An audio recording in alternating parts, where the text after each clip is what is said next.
not interested in contemporary fantasy, get out. So I'm going to start us off by defining what's meant by contemporary fantasy, and then I will introduce our rock star panelists.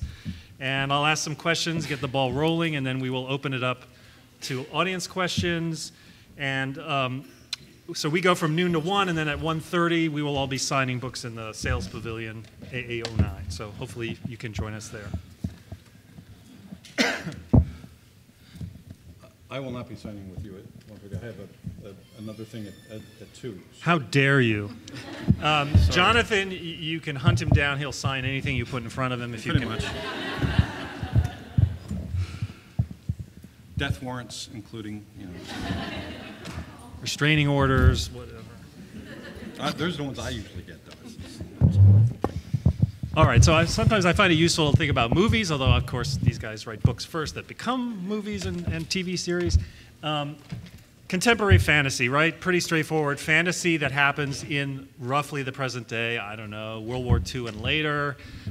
It can be very light touches of fantasy, like Highlander. There's like, okay, these people with special powers, but they're pretty much living in the regular world versus, say, Hellboy 2, there's a little more fantasy, but and sort of dips into horror. But anyway, the idea is Bright is a particularly good example of this, in that it really feels rooted in the real world. I mean, they've literally there's great scenes where the elves have all the money and they live in like Beverly Hills and they're driving all the fast cars, and it's just like looking down on the orcs. It's like something about that particularly appeals to me as well. It got to start urban fantasy because some of those stories were told, gritty stories told in cities, but I would say that today, really, even the term urban fantasy has just broadened to include everything. Maggie Stiefvater's award-winning Scorpio races, I would call contemporary fantasy, even though it's not. It takes place on an island in the Atlantic. It's not urban at all. Kevin Hearn's Iron Druid series takes place all over the world, including mostly in rural and suburban settings. So it's still considered urban fantasy. So anybody care to add to that? Or that works. No, it's fantastic. Any questions? Okay.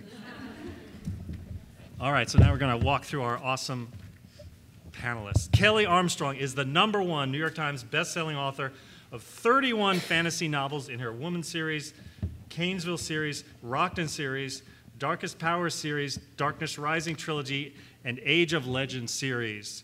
But what have you done lately? She has also published 3 middle-grade fantasy novels in the Blackwell Pages trilogy with co-author Marissa Marr. Kelley believes experience is the best teacher, though she's been told this shouldn't apply to writing her murder scenes. To craft her books, she has studied Aikido, archery, and fencing. With these skills, she dons a mask and wanders bad neighborhoods at night, delivering her own form of street justice. Please welcome Kelley.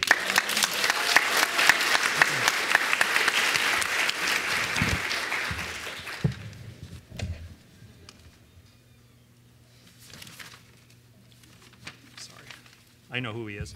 Lev Grossman is the #1 New York Times bestselling author of the Magician trilogy, The Magicians, The Magician King, and The Magician's Land, which was adapted into a TV show that ran for 5 seasons on Sci-Fi, or Sci-Fi, however it's pronounced.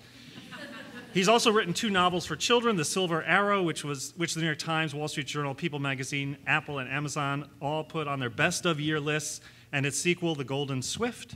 He also wrote the screenplay for the movie The Map of Tiny Perfect Things, which is delightful, and he actually has a cameo appearance in there, which cracked me up because I wasn't expecting it. That was a finalist for the Critics' Choice Awards. Lev knits Babylonian death masks and donates them to children in need. Please welcome Lev.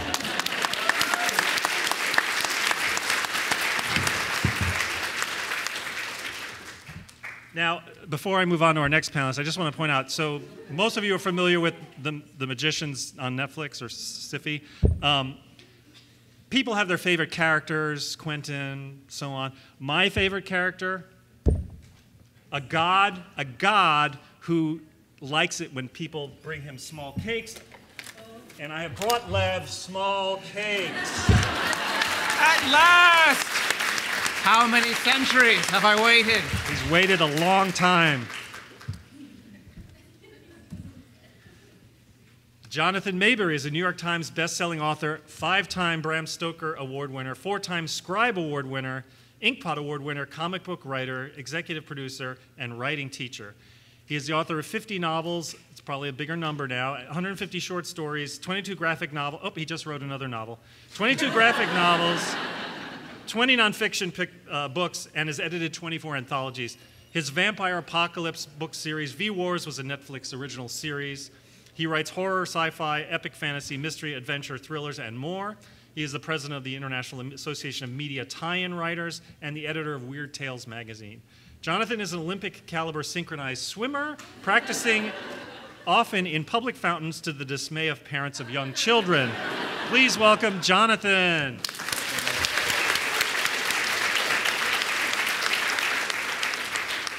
I had that expunged from my record. Kiersten White is the #1 New York Times bestselling, Bram Stoker Award-winning, and critically acclaimed author of many books for readers of all ages, including the And I Darken trilogy, the Sinister Summer series, the Camelot Rising trilogy, Star Wars, Padawan, Hyde, Mr. Magic, and Lucy Undying. Her books have been published in over 20 territories, and her novel Hyde is currently in development with Universal Television and Peacock.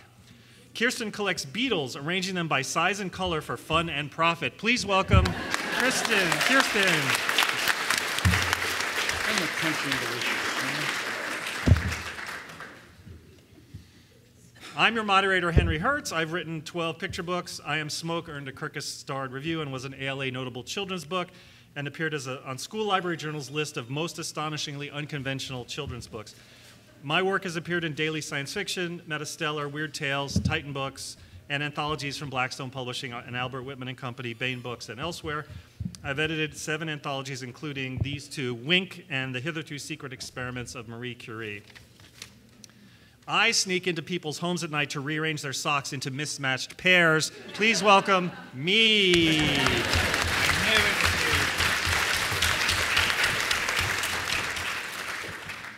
Okay, it's time for some fun questions. I just threw up some more urban fantasy title covers, so just to remind you.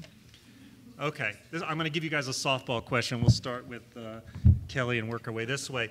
Can contemporary fantasy be blended with other genres? Oh, absolutely. I mean, contemporary fantasy, when we are blending it usually with other genres. When I started in it, they weren't even sure what to call it. It was supernatural suspense, supernatural thrillers. Basically, you were at that time blending the fantasy supernatural elements with the traditional thriller elements, some kind of threat, mystery to be solved, and often also had a strong romantic subplot. So sorry, before you mentioned romance, there's this whole romantasy thing now. It's a thing now. And I suppose romantasy could also be contemporary romantasy as opposed to high fantasy romance. They have basically rebranded also paranormal romance. So we can now, if you're now looking for paranormal romance, it is coming back in. We are seeing werewolves and vampires again, except they are being called romantasy. Yeah. Kiersten, maybe you care to comment on that. Yeah, I was just going to say no, you can't. Genres are laws, and you have to abide by those. No, actually, the only genre that's a law is romance. It has to have a happily ever after, otherwise they will come for you. And not the happy kind. So Lucy Undying has a lot of things, because I was like, yeah, it sort of qualifies for this panel because there's a storyline that takes place in modern day real world setting. I gave Salt Lake City a multi-level marketing vampire cult. They probably already have one, if we're being honest. But then a lot of the story also takes place in the 1890s when Lucy Westenra is being hunted by Dracula, and then the decades from then until now as Lucy is navigating her ended life. And that's what I love about genres like contemporary fantasy, is I feel like there's so much wiggle room. You can add horror, you can add mystery, you can add romance, and it's just really a fun playing ground because you're building on the real world and then just throwing in all the stuff you wish was actually there, like vampires, and just running with it. Yeah, and again, definitely it can be combined. In fact, it invites cross-genre work. I use contemporary fantasy with noir mystery, with spec ops action, with bioterrorism, with all sorts of things. I mean, it's one of those things where, it's a playground, and you can have all sorts of weird kids and all sorts of weird toys in that playground. I don't think there's really much of a limit of where contemporary fantasy can go. I would actually be surprised if somebody could find a genre where it can't work, and because I haven't seen one, because I can probably point to examples of someone say, oh, it can't be this and this. Here are examples. It's that malleable and that much fun. You can pass. You can I've been phone sitting a here all friend. this time. I've vastly overthought my answer. But I find it quite interesting. If you just look at the last sort of 100 years of fantasy, the way in which it's gotten so robust as a genre, we're now so far out of the realm of laying down the rules of the genre. Now we can blend it with other genres, which I just find it fascinating the way they put pressure on each other. My favorite sort of thing in writing genre fiction is choosing a rule and then breaking it. When you have rules, everybody thinks they know what's going to happen, and then you break the rule, and it's amazing and fascinating. And when you crush fantasy together with other genres, they start sort of breaking each other's rules. It's quite a lot of fun. The corollary to that, if there are any aspiring authors in the room, is you can break the rules on your second novel. The first novel, prove your chops with the first novel, then break all the rules. As long as it works, you can break the rules. Second question, let's start with Lev and go in the reverse direction. No time to recover, sorry. What is one of your favorite, not your most favorite, one of your favorite contemporary fantasy novels or characters written by someone not in this room? So there's no pressure. Oh, God, I mean, it's so many of them. Well, I do evangelize for Joe Abercrombie a lot. Any fans of Joe Abercrombie? Yes. There should be more.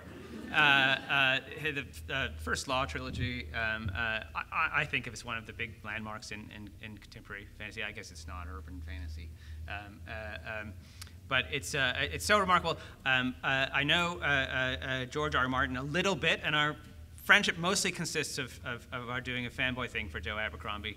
He's that amazing. Strongly recommend.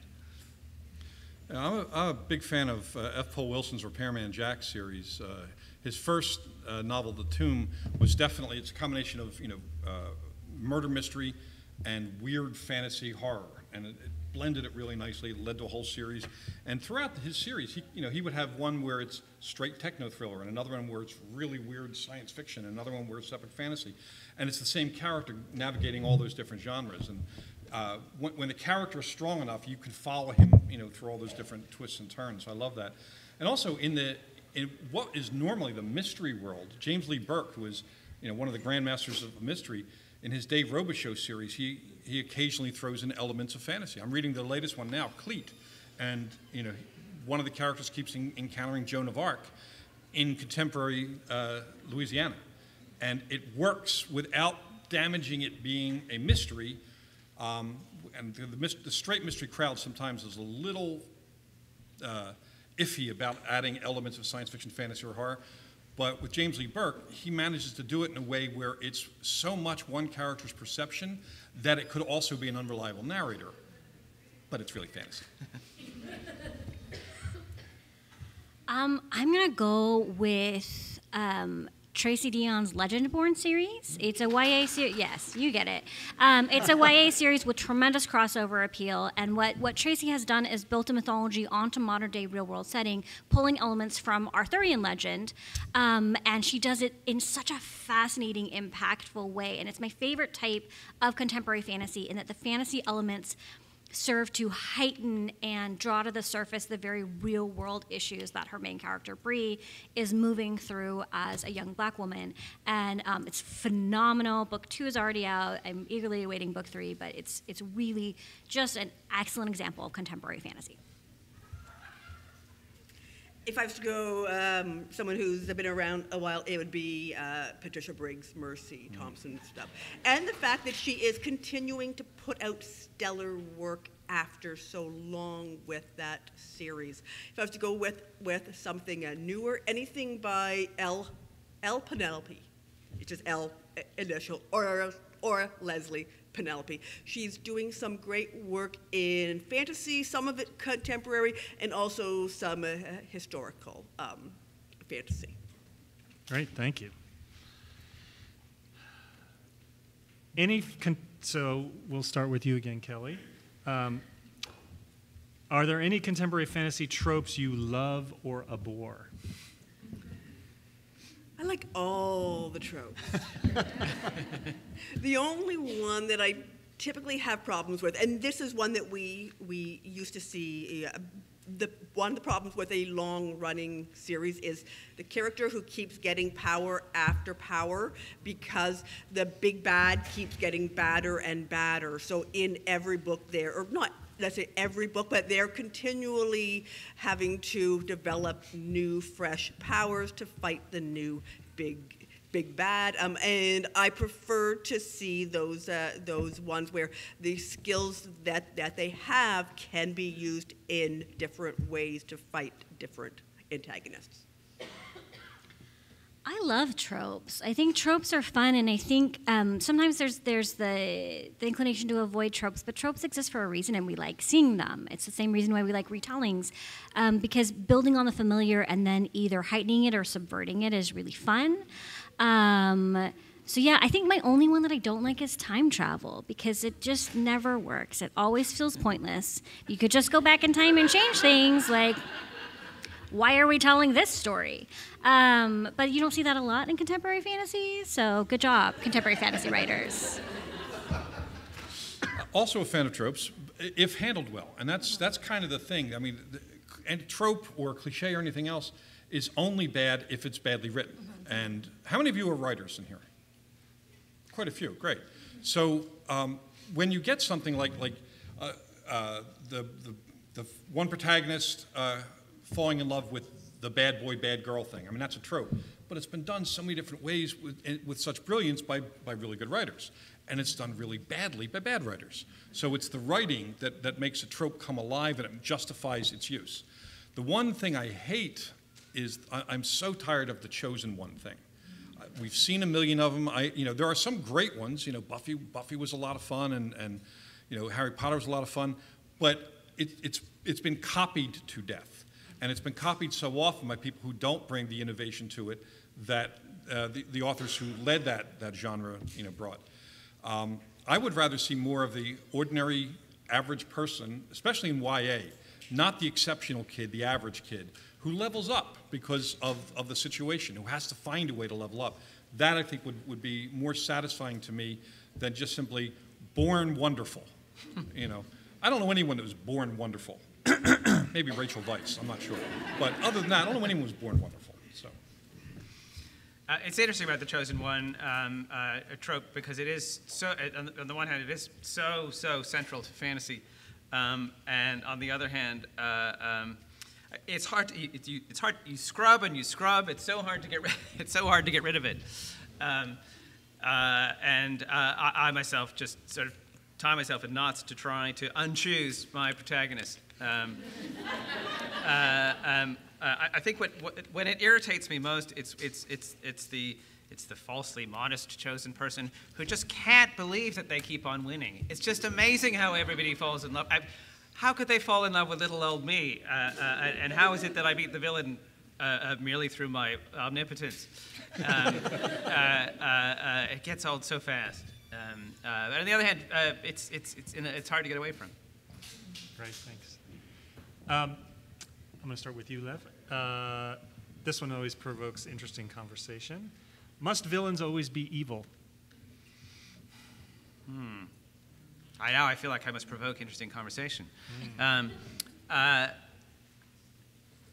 It's one of the wonderful ways in which fantasy has evolved so much, and I feel like the watchword, which is said over and over because it is true, is that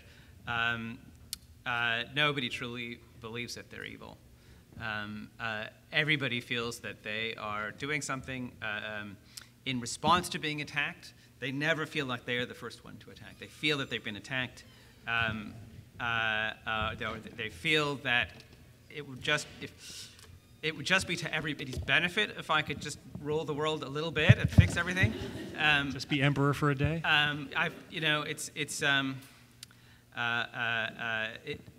can't think of an example of somebody who does something believing they're evil, and I feel like as long as one sticks to that, sticking to that makes things extraordinarily interesting. My favorite situation is when everybody's so sympathetic you can't actually tell who's going to win at the end.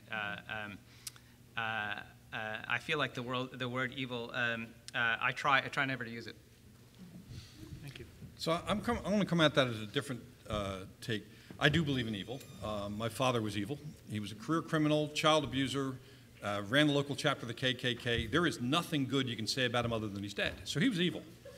And the thing is, he tried to justify his evil by saying he was abused. Well, my 4 sisters and I were all abused, and none of us turned out like him. So when I regard, consider an antagonist in a story, and I want them to be the bad guy, I look at that old formula of nature versus nurture and how it is an imperfect equation. It's nature, nurture, and choice. People forget about the choice part. There are some people who groove on the fact that they can get away with doing this. It satisfies something in them. They are aware that they're doing it. Child abusers are a great example of this. They hide behind the thing that they were abused and therefore that's what they do, but that is not true. Most people who are abused, and I'm sure a larger percentage of us here have been abused in one way or another, and yet most of us do not become the bad guy. Often when we see that kind of evil, we say that's not who we want to be, and we go the other direction, deliberately. It's a deliberate choice, again. So, I do believe in evil. I don't believe that most villains are evil, because most villains simply are following their worldview or a damaged attempt to correct the world. And one of my favorite examples is from Dr. Horrible's sing-along blog. When Dr. Horrible sang the line, the world is broken and I need to fix it. And it's specifically, not the world is broken and it needs to be fixed. I need to fix it. He is imposing his will on the world and will do whatever to prosecute that will because he feels the world is fundamentally broken. That is not evil. That's pain. That's damage. And it's a damage of a level where he cannot see that what he's doing is wrong, though he is applying to the League of Evil, the evil League of Evil. But once he gets there, you see that the horror, if you watch that thing, the horror when he's actually accepted into it, he's not happy to be there. So that's damage. But there are people who choose evil and they do groove off of it. And I spent most of my life teaching women's self-defense and other programs, and I've been in a lot of court cases against people who are evil. And they can't hide behind the excuse of, well, it happened to me. That's not acceptable as an excuse.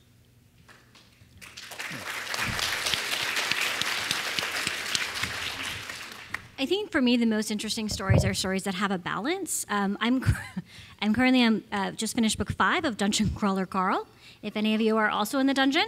And what he does so well with each book is there's the absolute evil of this corporation that is running this death game with the remaining humans, and then there's the I'm evil because I've been forced into an impossible situation and we are now opposed to each other and there's nothing we can do about this. And those are the most interesting parts of the story. Like the evil corporate overlord, yeah, that's fun, but it's the ones that have that tension of we're both in an impossible situation and therefore have to go against each other that I think are the most interesting stories. So for me, the best villains are the ones that either have to be that way or because of their own personal beliefs, they genuinely believe that what they're doing is for the good. And in their own narrative, they are the hero. There's a book that just came out that does this really, really well. It's called The Bright Sword. The author's name escapes me. But there was a reveal toward the end that I thought was so brilliant and so good. If I ever meet that guy, I'm going to take him out for drinks. Would you blurb his book? No. And I'll just review it for the New York Times. But it was so well done because this character wholeheartedly believes that he is the only person who is doing the right thing, whatever the cost. And it's just, for me, those are the most interesting ones. I feel like it's now my job to like argue that the villains must be evil, but I can't because yes, you're looking at the antagonism and certainly looking at there are many villains, antagonists who fully believe that what they are doing is right. And I often find that while it is really fun to write the totally evil villain, it is more interesting and complex to write the ones who completely believe that they are doing the right thing. I'll just add something I heard from a guy, I think his name was Jonathan Maberry previously, which was, remember, sometimes the negative force in a story, the adversary is not a person at all. You're fighting the clock, or you're fighting a natural, weather, or some catastrophe, or asteroid hurtling towards the Earth. So sometimes the challenge is not a person at all, and therefore, if it's inanimate, it can't be evil. Even you could argue the zombies when it's biological. I've argued that in quite a few of my zombie novels, and it's actually part of I was in the script for the Rotten Ruin movie, which we're working on now. That is an element we talk about, the fact that they're not evil, they are a force, no different than a hurricane going through somewhere. And that complicates the math for a lot of people emotionally, because in a zombie thing at least, the threat has a human face, and we equate bad behavior or bad actions and humans, as evil, but they're not, and it's always, villainy is always much more complex. Antagonism is much more complex than outsiders think. Those of us who either are dedicated readers, and everyone here is a dedicated reader, I'm sure, or writers, we can deconstruct what an antagonist is. And antagonist is not always the bad guy. It's just simply the chaotic force that initiates the action of the novel. Okay, this is fun. Tell us about your latest, Kelley, we'll start with you. What is your latest or upcoming project you'd like to share with the group? Then we always have to get into what can I share, because as the authors know, there are all the things that we cannot share, and then we are constantly sorting out, okay, so what do I have coming up? I've started doing some horror. Which is great because I've been writing short fiction horror for many years, and horror is really seeing a resurgence now. So my agents always knew that as soon as they saw horror novels starting to surge, let me know. So yeah, a few years back, my agent said, if you want to write that full-length horror novel, now is the time. So I had one come out last October. They always come out in October, right? And then I've got one coming out this October. It is I'll Be Waiting, and it is Shirley Jackson's Haunting of Hill House meets The Craft. Oh, great. That sounds wonderful. The things that aren't under NDAs. Lucy Undying comes out on September 10th. It is, I use the novel Dracula as a jumping off point. I take Lucy Westenra away from Bram Stoker, and I give her a new narrative. I love Bram, but he didn't treat her very well. And so, if you've known me for years, I've been talking about writing a Justice for Lucy Westenra book. This is it. Spoiler alert, she finally gets a girlfriend. Yes. But yeah, it's gothic, it's contemporary, it's all the things, it's gory, it's romantic. I'm super excited about it. Lucy Undying out on September 10th. Come on. My next book coming out is actually epic fantasy. It's Dragon and Winter, third in my Kagan series. But I do have a contemporary fantasy, an urban fantasy short story collection coming out in December. It's my character, Monk Addison. He's a skip tracer, bounty hunter, skip tracer type guy. And when somebody is murdered, he collects blood from the crime scene, has it mixed with tattoo ink, has their face tattooed on his body, and that allows him to relive the crime scene from their perspective, and then take whatever clues, and go find the bad guy. And we're getting some substantial TV interest in it right now. And that's going to be fun. And also have a poetry collection coming out in October. October's a good month for creepy stuff, where I asked 90 of my creative friends to pick public domain poems that dealt with darkness of one kind or another, and then write commentary on it. And it's actors, writers, screenwriters, all sorts of folks, novelists, Charlene Harris, R.L. Stein, Neil Gaiman, just Joe Lansdale, tons of folks, and then 5 healthcare professionals who wrote essays on what darkness means to different types of people. And that 100% of the money from that's going to go to funding scholarships for emerging creatives. So that comes out in October. Shadows in Verse, that's called. Can I just say, I think it would make for a really interesting first date if you met your date and they were covered with faces of murder victims all over their body. You'd be like, He doesn't get a lot of dates. Yeah, I would imagine not. I'm going to try to talk about something I'm working on, but because I'm still working on it, I'm not very good at talking about it. About 6 years ago, I was thinking about Star Wars and how much I love Star Wars, and I played a little thought experiment with some friends of mine about what if Star Wars no one ever came up with Star Wars, and you just had the idea for Star Wars now, Star Wars, it came out in the 70s, and it's got a lot of 1970s DNA in it. What would it sound like? What would it be like if you came up with the idea right now, and how would you do it? And you would do it probably a bit differently. It would be less about the sort of light versus dark dichotomy, more about many factions, each of which is its own sort of characteristic shade of gray.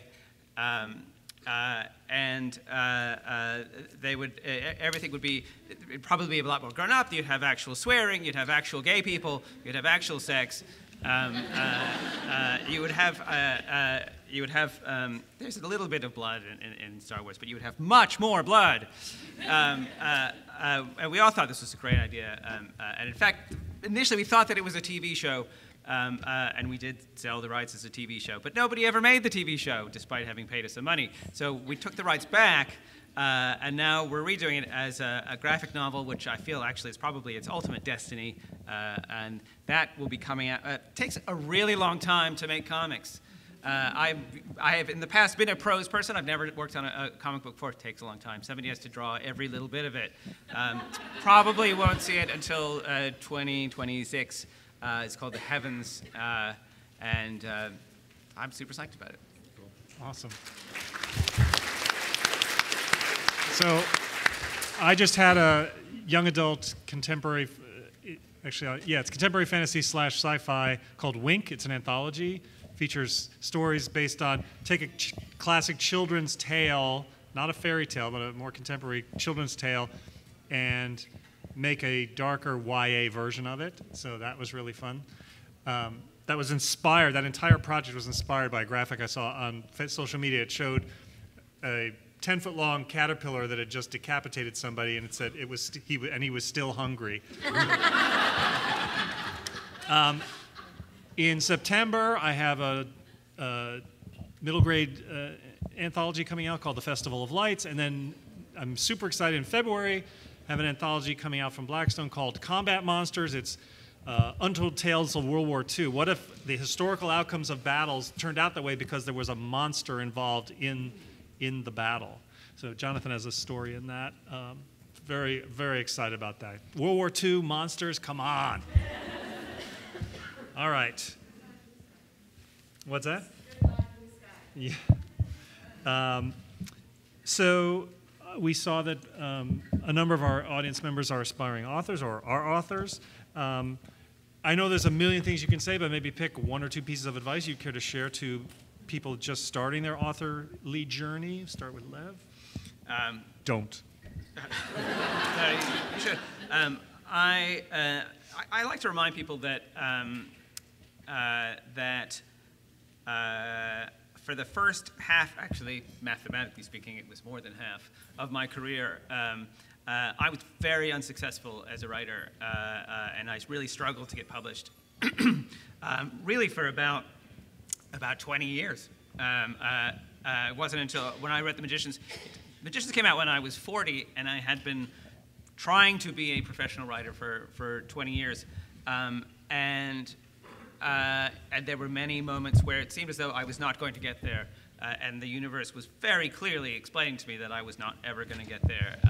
I can't really explain why I kept going with it, but now I tell other people that you will also reach this moment. It won't take you 20 years, but you will also reach this moment where the universe tells you that you should find another occupation. And I just tell people, if it's in here, if you know it's in here, it's going to get on the page eventually, and people are going to want to see it. So I tell people, don't give up. Don't give up. Keep going. If it's in here, if you know you're a writer, you're absolutely right. You are a writer. But don't give up your day job either. No. That's true. Yeah, I'm a big fan of telling people also not to give up, because friends and family will try to talk you out of it. It's too hard. You won't make money. You'll get rejected. Blah blah blah. But who cares? You know, everything has its own challenges. You know, give it a shot anyway. But approach it with passion. When I was a kid, I got to know and be mentored by Ray Bradbury. Long story, won't tell you that whole thing right now. But one of the things he talked about was when you're going to write something, no matter how dark it is, your joy in the process of writing, your passion for writing shines through if it's genuine. And no matter how dark the material is, that is a magnetic pull to readers. And with that, also a little bit of Theodore Sturgeon's advice about dipping your pen in your own blood. Write from your pain, write from your doubts, write from your insecurities. Let your characters be as complex as you are. Let your characters be humans. And one of the shortcuts to doing that is if you don't have enough of your own darkness or haven't yet accessed that, look at the people around you and draw on their experiences, so that when you create characters, you're creating characters that are based on real people, and therefore your characters become real. Characters should not be there just to deliver lines. They should be there to be active participants and to drive the narrative and to have consequences that matter deeply to them. So if you infuse the story with characters based in whole or part on people you're going to populate your book with people rather than characters, and the books will come alive, and hopefully your passion for writing it will make that book just shine. And that's something that not enough people realize is one of the secrets to it. It's not just being a good writer. We all want to be good writers. We all want to be good storytellers. But we also have to write from a deep place and be unafraid of doing that. You don't need to applaud. So I'm just going to quickly supplement that by saying another key thing for me, and this is sort of a little bit slightly TMI, but it wasn't until I went to therapy that I really got going as a writer. I couldn't face it. I couldn't face the stuff, right? Yeah. I needed somebody with me to face it. For many years I thought, if I go to therapy, then I'll get all healthy. I won't have anything more to say. Nonsense. Nonsense. I was afraid to look. And it was a big step forward for me when I decided to do that. I mean, Joe Lansdale and I have agreed that writing a novel is equivalent to about 6 months of good therapy. Or it means you need to go to 6 months of good therapy afterward. There's that. I'm going to go ahead and give just Shirley, because this is all amazing, I'm going to give Shirley practical writing advice. So I'm kind of notorious. Often I will write a book in a week. I've had people ask me how I do that. It's raging ADHD. I can't explain it any other way. But witchcraft. Yes, it's witchcraft. My best advice, though, if you want momentum while you're drafting, is at the end of your writing session, when you're done for the day, go to the next page and leave yourself instructions. Whether it's just a couple sentences, a paragraph saying, in this next scene, here's a snippet of dialogue I've already thought of, or here's the setup, here's what I need to accomplish, so that when you sit down to start your next writing session the next day, you are not faced with the infinite, vast, blank page. You already have left instructions for yourself, and you're already ready to get going. And that, for me, is one of the best ways to maintain momentum while you're actively working on something. So.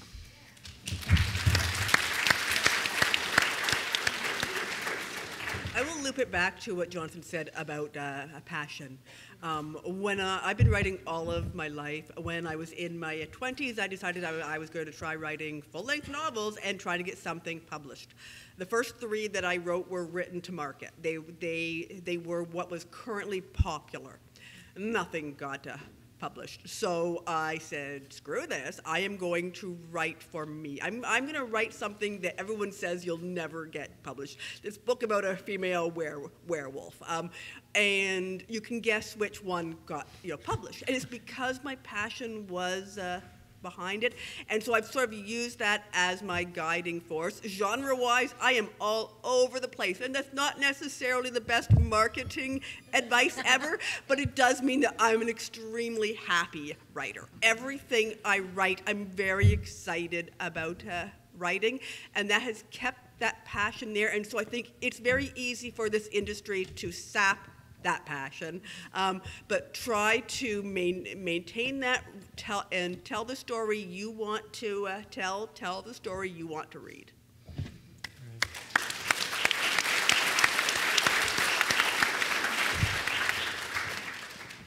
Okay, so I'd like to open up, please raise your hand if you have questions. They can be specific to their works or can be just about writing in general, and I will try and get to as many as I can. The gentleman in the back with a tie.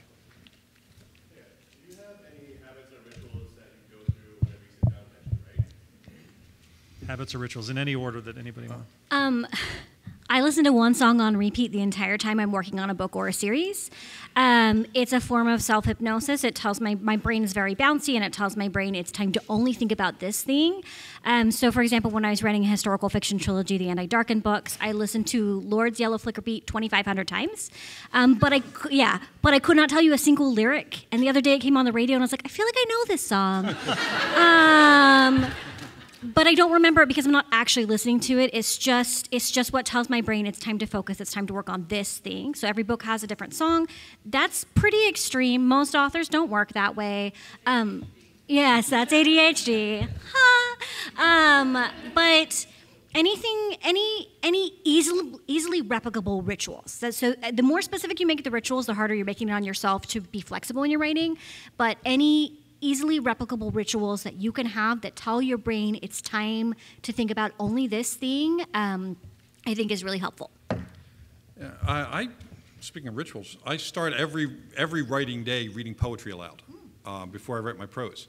The ability of a poet to be able to condense complex emotions into a few words is incredibly enviable for those of us who write long books.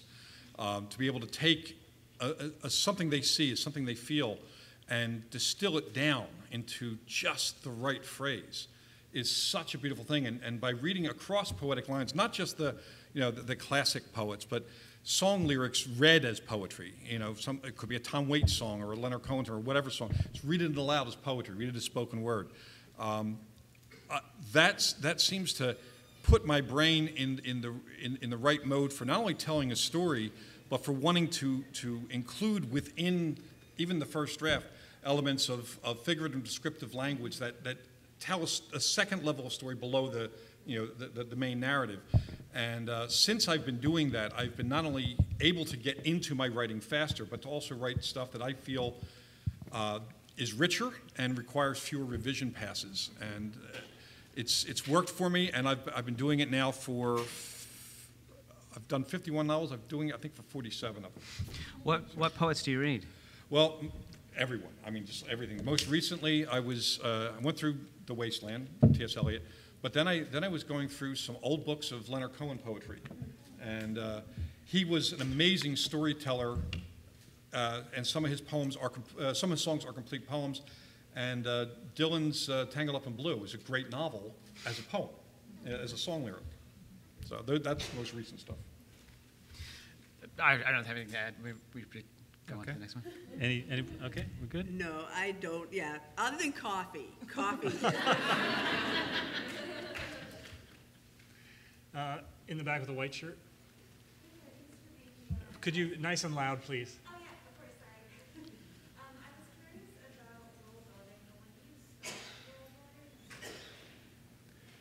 building, Couldn't understand a word of what you said. Was that world building question? When you stop world building? yeah, so when you stop world building and start writing. Well, that presumes the world building precedes the writing. Yeah. But go ahead. And yeah, it does. It presumes that it fully proceeds. And in my case, I don't. When I stop the world building and start the writing is when I realize that I am only world building to procrastinate on starting the writing. And then I've hit that point where I have to just take that leap of faith into the book, and then the world building will be proceeding in tandem with the writing. Yeah. Sometimes you don't know what you need until you're actually writing. So when I was writing historical fiction, it was so easy to just keep researching forever because you can literally never do enough research. And so I finally would hit a point where I would say, I have enough. And when I find holes, when I find things that I need, I will go and do the research then, because a lot of times world building and researching can become a procrastination technique because it's easier to build a world forever than to actually write the narrative. And your world needs to be an active, living part of the narrative, not, you don't just plunk a narrative down onto an existing world. They have to work together. So I would say, I feel like just from that question, you've already built an elaborate world. You need to start writing. Yeah. And you know the expression in media res, starting in motion, right? I do world building in media res. I mean, my Rotten Ruin series, growing up 14 years after the zombie apocalypse, starts off with kids in a little gated community, safe from the zombies, going to find jobs. But each of those jobs are jobs that would only exist in a post-apocalyptic world. So that tells the world without having to info dump it. And when you write, I often wait to do world building until the characters need it for a scene, so that the reader has context. And it doesn't feel like info dumping. Yeah, hate info dumps. Way in the back. Yes, you, the blue shirt or dark shirt. Obviously, none of you have really been in like the query space for a long time, but in terms, I wonder if similar questions is relevant to marketing and things like that. Do you feel like, is saying contemporary fantasy enough when talking about something if, say, it's horror, or say if it emphasizes more romance? Like, do you feel that either for new writers or for marketing your own things, is there value to specifying what kind it is, or is it enough to just say contemporary fantasy? I think I'm the only one that queries, and I would say it's not enough. You want to give more. You want a genre, subgenre, and a hook, right?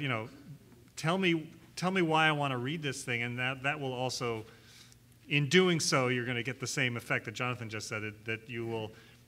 It's not world building, but they will get a sense of the novel based on your, and its genre and subgenre and so on, based on a really appealing pitch. Yeah, and if you're working with an agent or pitching to an agent, you also might want to just throw in an adjective here and there like dark urban fantasy, which is suggestive, or urban fantasy with elements of science fiction. Again, subjective. But the urban fantasy is the hot genre, so just adding these other things kind of clarifies the lane within that a little bit. Yeah. I don't usually know what genres my books are until marketing tells me. So. Totally true. Marketing will then put on that label. Yeah. Well, I guess now I know what I wrote. Yes.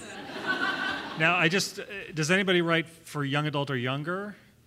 So, as a plotter, I want to caution you that what Kiersten just said is fine. You know it's an adult novel. Mm-hmm. You knew that at least, even if you weren't sure about the genre or subgenre. It's important if you're writing for kids I think, to know what you're aiming for, because there are different vocabularies allowed for middle grade versus young adult, different word count totals, different themes that are appropriate or not appropriate. So if you're writing for kids, young adult or younger, you should kind of know where you're headed, not, well, I'm just going to put it down and see where I land, because you might end up with a 90,000 word novel, which is appropriate for young adult, but your characters are all 8, which means middle grade. So know what you're doing. So we have time for one last question. This gentleman here. Yeah, when you were first starting out, did you find there was a lot of resistance to urban fantasy? And what do you think publishers over the years think of it, the big publishers, what they really think of it now? I'll go first because mine is easy. My first book, Paranormalcy, was an urban fantasy romance that came out 2 years after Twilight, so I had it easy. It was a big boom. It burst pretty quickly, so those of us who weren't able to pivot kind of got left behind. Hopefully they can get back in now.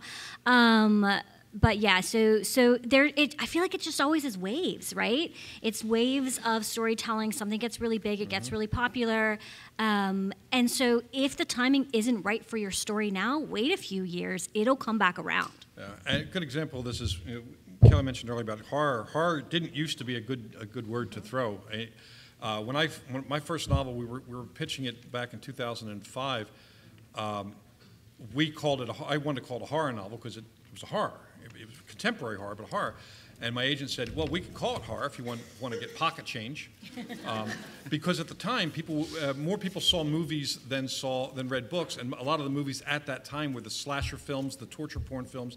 And people conflated horror with misogyny and just pointless violence. And so we called it supernatural thriller. Sold like that. Same book, no change, just changing the label. If I was selling it now, I'd call it a horror, or I might call it contemporary fantasy with horror elements, because contemporary fantasy has become a hot term. It's and Kiersten mentioned this too. Marketing, or both of you I think mentioned, marketing changes everything except the content. It's all about what's hot on the shelf, what's hot on reviewers' list, what's on social media. If they want to call it, if they come up with a new name tomorrow that defines it because there's a new hot book out there, we're all going to change our next book's pitch to just be in alignment without necessarily changing what we write. Yeah.